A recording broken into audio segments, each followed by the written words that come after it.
As many of you already know, Gary, Indiana is suffering without power for over a week now, to the point where they're removing food out of their grocery stores.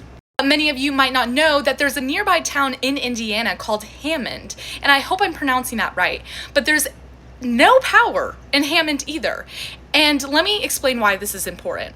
There is a data center in Hammond, 8 miles away from Gary, Indiana, and it is still up and running, while grocery stores have to remove their food. I want to explain how I think this is going to happen across America, and I'll explain this article in a second.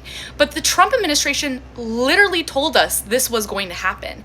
They wanted to turn our country into a working country, not one that receives from other countries.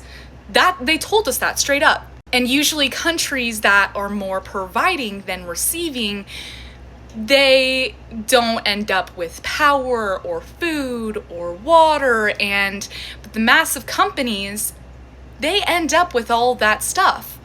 And again, the companies need all that stuff because we're the providers. They need all the stuff in order to provide to other countries. Duh. But this article just came out literally this past week from the New York Times, and is talking about how professionals believe America is going to go dark soon. They believe that our US grid is going to basically collapse.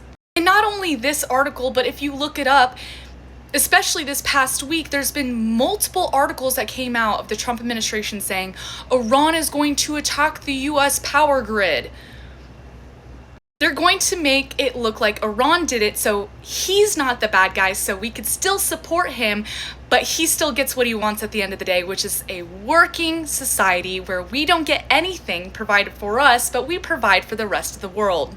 Now again, this is not 100% going to happen, so I don't want you guys to be scared. However, I do want to bring this to your attention so you guys can prepare properly.